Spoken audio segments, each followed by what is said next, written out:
अस्सलामुअलैकुम नाजरीन, मेरी आज की वीडियो का उन्वान है दावा इआदा हकूक़ ज़नाशोई। दावा इआदा हकूक़ ज़नाशोई हर मर्द किसी हर एक औरत के ख़िलाफ़ दायर नहीं कर सकता। कौन है जो दावा इआदा हकूक़ ज़नाशोई की डिग्री हासिल करने के लिए अदालत से रजू कर सकता है? नाजरीन, अगर आप मेरे इस यूट्यूब चैनल पर नए हैं तो सबसे पहले आप मेरे इस चैनल को सब्सक्राइब कर लें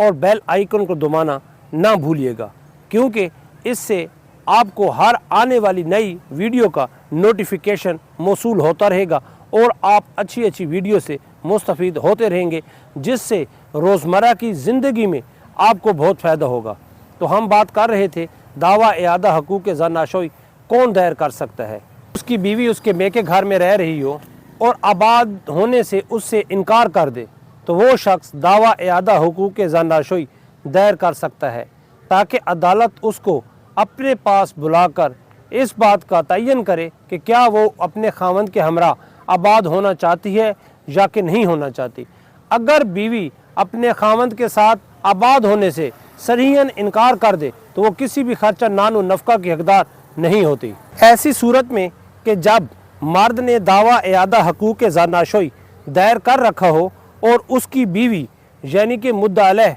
अदालत में हाजिर ना हो और अदालत दावा इआदा हकूक़ ज़नाशोई की यकतरफ़ा तौर पर डिग्री सादिर फरमा दे,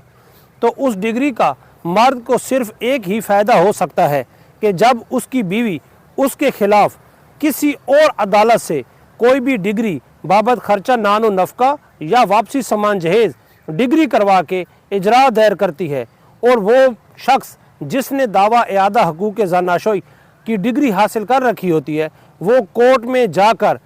उस डिग्री को पेश करता है, जिस डिग्री के बाद उसकी जो खर्चे की डिग्री है और सामान जहेज़ की डिग्री है उसमें उसे रिलीफ हासिल हो सकता है।